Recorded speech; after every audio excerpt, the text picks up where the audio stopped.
Bonjour, bonjour, peuple congolais. Tu es ici le boss na vino ponako. Yebisa bino makambo ezole kala kati na mboka.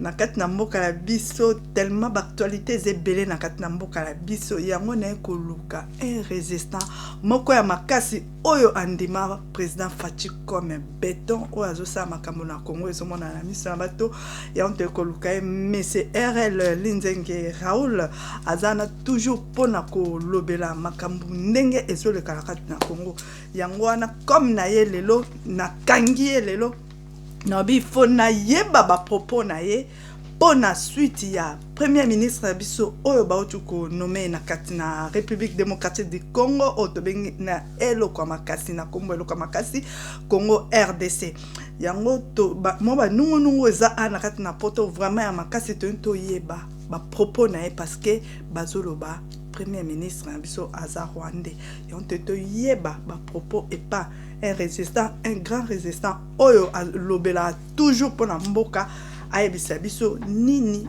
oyo ezana mutu na bango nini oyo ezana ba na kati ba réunion na bango ndenge basala kakuna tonto baba propos na ye malobe pa na monsieur RL mbote mingi matondo mingi papa RL. En tout cas maman Ngombe na pesio mbote merci mingi na kota la caméra oya na yo okuta na ngai. En tout cas il y a liboso ya ko pour commencer d'abord je vais te féliciter na nyon surtout aux osala musala aux osala merci beaucoup eza musala moko qui kopesa sango na peuple congolais. Merci beaucoup kolukela bato ba information pour na kopesa bango donc eza malamu mingi. Elo nga na koloba ezali juste na question o tuni eza mutuna oyo peuple congolais nyonso azali kotuna azali koluka koyeba nini ezali koleka na kati ya mboka na biso na koyebi biso mama Ngombe ezali su lelo te ezali susu ndenge ezali kala te tango ya Mobutu tango ya ba président misusu baleki liboso ya lisu bongo te peuple congolais afungoli miso na ye ezala mwana muke okotuna ye likambo nyonso tu akorépondre yo na kati na mboka eza penda esengo mingi na ndenge bandeko babiso bafungoli miso batelemi bazali sunde bazaki liboso te na ko répondre yo na mutuna na yo pour la nomination de premier ministre de la République démocratique du Congo. Franchement nga koyeba ye nayebi ete mais na ba recherche nayebi ke asalaki na président liboso Kabila asalaki na Kabila et azalaki ministre à sport nayoki ba témoignage na ye azali mutu moko azali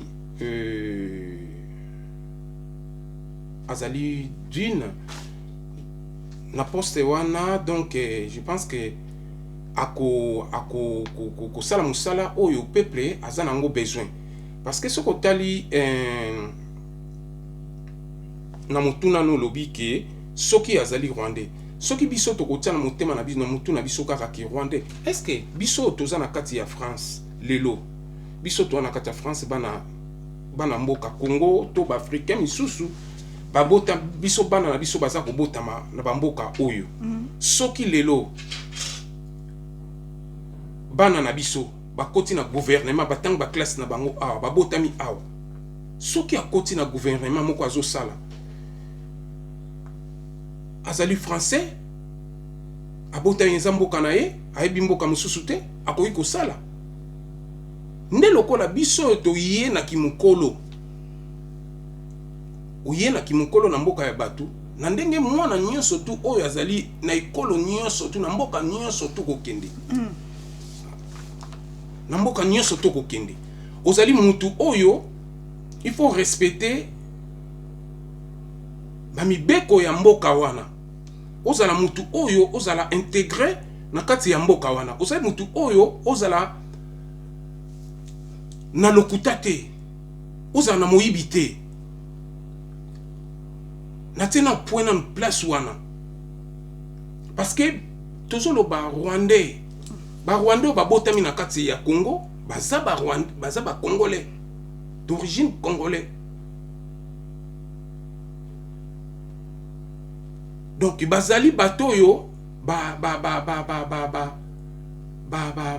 ye koya baza juste mais baza d'origine congolais. Donc ceux qui totali malamu tolo bakeno ndenge lolenge biso nyonso toza na kati na mikili ya poto na bana ya biso tozobota na kati na poto bango pe baza na droit kosala na gouvernement ya awa ndenge monsieur le premier ministre oba nommé rumeur ezobima kaza rwandais mais soki abotami na kati na Congo c'est kaza azali congolais ya solo. Nga nayebi ke aza congolais nayebi te ke aza rwandais soki bato baza koloba baza rwandais baya na ba preuve parce que na landi témoignage ya une résistante moko abimaki alobaki ke ayebi ye batanga na ye classe moko. C'est ça que on biso tozolinga parce que eza dia na babiloko ezomona na ke aza mwana mboka donc tokoko lobate déjà bana classe na ye bazobima bano batangaki na ye lokwa ye azaki pe mwa mukona bango o batangaki na ye bazali. Ça veut dire que aza mwana mboka toza pepe toza wana te kaka pona yango toza naka pona yango te nayebi ye penza te na ba recherche kaka toza koluka toza koyeba ke ye aza mwana mboka. Bato mingi bazali koloba ke azali mwana mboka te mais nga na moni déjà ke o batangaki na ye babimi balobi ke batangaki na ye bazali. Donc toko lo batte ke aza mwana mboka te donc aza mwana mboka. Voilà matondo mingi papa RL ezana motuna mususu oyo tonu totuna yo na sikoyo oyo moi ba rumeur ndenge ezalaki na kati na poto balobi ke non deuxième coalition oyo ya président Fachi Béton ezaka continuité ya FCC mais lelo oyo so tozotala bien tozomona biso nyonso na kati ya bilili na internet lolenge nini bazozwa Joseph Kabila ba photo nzinga balobi ke non asali fuite de Mahomet mais na bato mosusu balobi ke non akeka visite d'après yo na gouvernement ndenge zotambola lelo na ndenge lobi ndenge lekaki ozomona ndenge nini président Fachi azofandisa penze loko na place nango to azofandisa te to ba mo ba popo na one esika wana na koyebiso eloko moko mama Ngombe iloko na koloba na yo peuple congolais aza kolanda toyebi ndenge makambo ibandaki na kati ya mboka wana ba election ndenge likaka makambo nyonso likaki toza lelo na makambo wana te toza lelo biso nyonso tu toza bana ya mboka ndenge défunt papa maréchal abana koloba papa bo moko mama moko ekolo bo moko mokonzi bo moko tango siko biso mwana mboka azwi place toza na eloko o biso tokoki komitutana nango ekoki kozala soki azosala mabe tokoloba tokoloba soki azosala malamu bozali wana bokoya bokutuna ba question toko répondre ndenge tozomona nga naza na parti moko te oyo nga naza na kati nazoloba naza congolais tata nanga mama nanga congolais donc naza mwana mboka naza mobundeli pe ya mboka to bandi ko bunda banda kala depuis l'an 2000 tanto bunda awa bandeko bayebi bandeko babomba mana se ya mai bazali ba misusu babimita musu ezali lobi to bandi ko bunda depuis kala na kati ya mboka ba marche salamaka na mboko oyo na Bruxelles awa toyokaki ko bunda toyokaki peke no bobundaki na ba président Fachi Béton elongo na kati na Belgique na Bruxelles to bandaki ko bunda ouais misale bandaki ko salama bon omoni eloko peuple congolais aza kolinga ezali nini mama Ngombe peuple congolais azali kolinga ke Batu oyo basala kala. Bakombo wana ya kala. Bakombo wana kaka eza kozonga kaka. Bakombo wana eza kozonga kaka. Bana ya biso o batangi na ba université na Kinshasa. Bazali kolala. Bozali kozwa bango te. Eza te ke bazali koluka misala te. Baza koluka misala. Mais batu oyo kaka batu baza komona kaka le même bilongi oyo ya kala.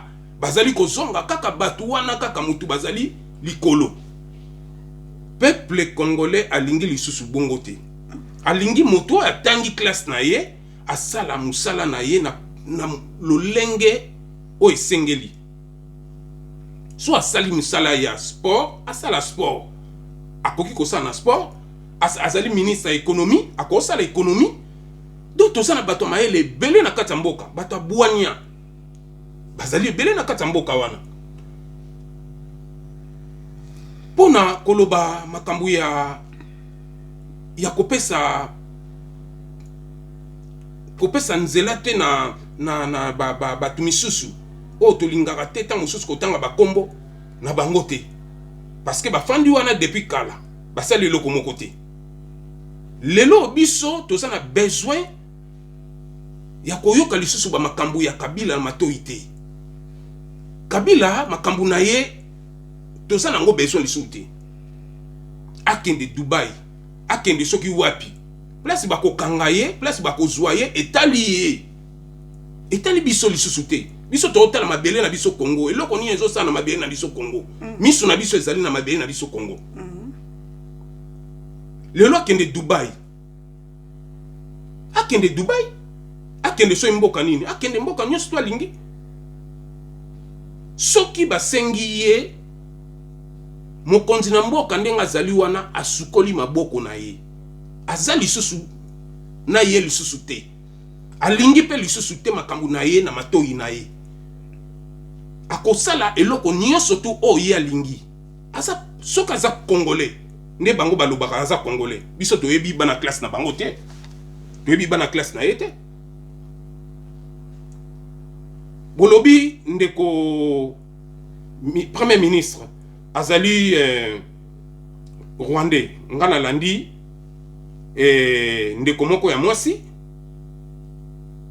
asape mutakasai alobi a témoigné alobi ki ayebi ye aza résistant ya mboka na biso alobi ke aza congolais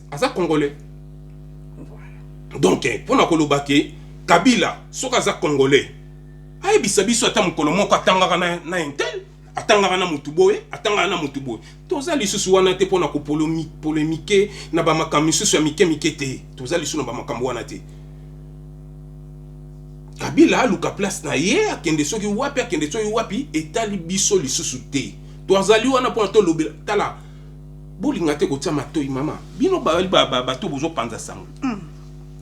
Ba question ya batu lokola bongo bafandaki na mboka bayaki kaka ndengo wana bazwiki bokonzi kaka ndengo wana donc toza nango besoin te